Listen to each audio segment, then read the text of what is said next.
कि दिन में आके देखते थे उनके गुंडे किसके घर में कम उम्र की बेटी है, हिंदू महिला को टारगेट करके उनको अत्याचार किया है। जो शेख शाहजहां है उनको प्रोटेक्शन दे रही है उनके गुंडों के द्वारा। बीजेपी का इल्जाम है कि बंगाल के संदेश खाली में शेख शाहजहां खवातीन की आबरू से खिलवाड़ करता रहा और ममता सरकार चुप रही। बीजेपी ने इस मुद्दे पर राजभवन जाकर बंगाल के गवर्नर से ममता सरकार की शिकायत की। पुलिस का काम लोगों का रक्षा करना है, यहाँ पुलिस रक्षक नहीं पुलिस भक्षक बन गई है। आज संदेश खाली की महिलाएं डर के मारे बहुत कुछ बोल नहीं पा रही है। जब हम लोग रामपुर में थे वीडियो कॉल के माध्यम से वो रो रो कर बता रही थी, वो चेहरा ढक रही थी और पीछे से पुलिस उसको मार रही है। संदेश खाली में कैसे ममता बनर्जी की पार्टी के लीडर घिनौने खेल खेल रहे थे, कैसे हिंदू खवातीन को टारगेट किया जा रहा था, इसे लेकर तमाम सवाल हैं। दरअसल पूरा मामला 7 फरवरी को सामने आया जब संदेश खाली में खवातीन ने शेख शाहजहां और उनके हामियों को गिरफ्तार करने की मांग को लेकर मुजाहरा किया। उसके बाद भी कार्रवाई नहीं हुई तो अपोजिशन ने ममता सरकार के खिलाफ मोर्चा खोला। खवातीन की शिकायत को बिल्कुल तरजीह नहीं दी गई, उनकी बातों को अनदेखा कर दिया गया। जबकि टीएमसी लीडर शेख शाहजहां और उसके गुंडों पर रेप, छेड़खानी और हरासमेंट जैसे संगीन इल्जाम हैं। इतना ही नहीं, जबरन जमीन हड़पने, मनमानी करने और धमकाने का भी इल्जाम है। उनका एक प्यारा भाई शेख शाहजहां जो तृणमूल का गुंडा है, उसका गुंडे के साथ 500 गुंडा है।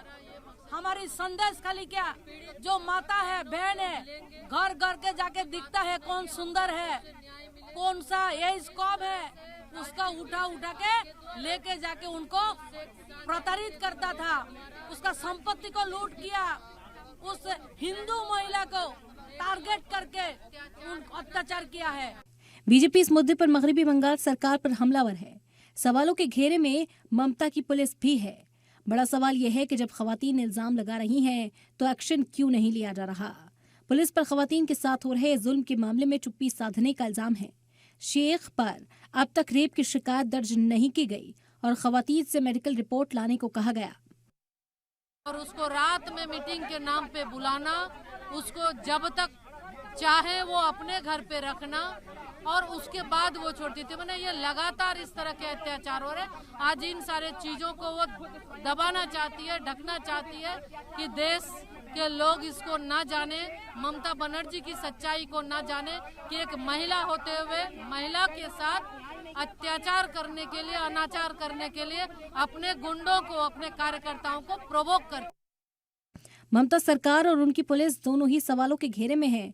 मुद्दा भी संगीन है और इल्जाम भी संजीदा है। मामला खवातीन से जुड़ा है, इसीलिए सरकार की चुप्पी कई सवाल खड़े कर रही है। ज्यादा घिनौने कम कुछ नहीं हो सकता। I understand, but you are with the women, you are playing such kind of games, I mean it's unbelievable. चलिए, politics is a different thing. हम पॉलिटिकल लड़ाई करेंगे, पॉलिटिकल बातें करेंगे। This is beyond politics. I think you all have the responsibility to see that इसके बाद उनके ऊपर कोई अत्याचार ना हो। They have the rights, they have the voice and the voice should not be clogged. That's it. हालांकि जिस शेख शाहजहां पर इल्जाम लगे हैं वो 5 जनवरी से ही फरार है। उसी दिन राशन घोटाले के इल्जाम में ईडी की टीम पूछताछ के लिए शेख शाहजहां के ठिकाने पर पहुंची थी। तभी भीड़ ने हमला कर दिया था। तब से लेकर अब तक शाहजहां कहां है किसी को नहीं पता। शाहजहां शेख जिसके ऊपर दर्जनों केसेज हैं, ऑर्गेनाइज क्राइम का गैंग चला रहा है, वांटेड है। जब ईडी ने रेड किया तो उनके जानलेवा हमला हुआ। उसको ममता प्रोटेक्ट कर रही है, उसका हेल्प कर रही है, वो फरार नहीं है। सच का पता लगाने और मुतासर खवातीन से मुलाकात करने के लिए बीजेपी का डेलीगेशन संदेश खाली जाने के लिए निकला तो उसे रामपुर में ही रोक दिया गया। जबकि इस डेलीगेशन में 2 मरकजी वजीर अन्नपूर्णा देवी और प्रतिभा भौमिक भी शामिल थी। इसके अलावा एमपी सुनीता दुग्गल, कविता पाटीदार, संगीता यादव और ब्रिजलाल भी इसका हिस्सा थे। हमें पता है 144 का मतलब, हम 6 लोग हैं जो शांति प्रियता के साथ अंदर जाकर पीड़िता से बात करना चाहते।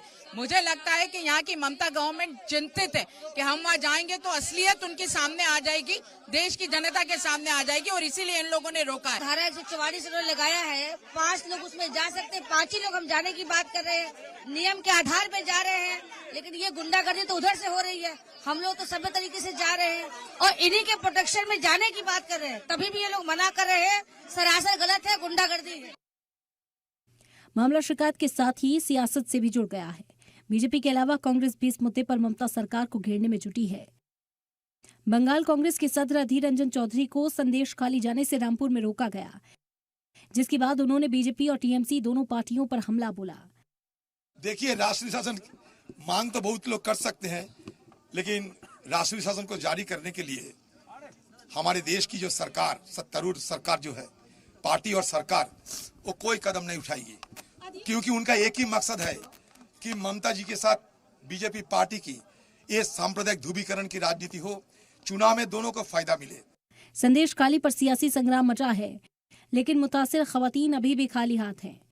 ममता बनर्जी अपोजिशन पर सवाल उठाकर अपनी जिम्मेदारी से बचने की कोशिश में हैं, लेकिन खवातीन को इंसाफ कब मिलेगा, इसका जवाब देने को कोई तैयार नहीं है। ब्यूरो रिपोर्ट, सलाम टीवी।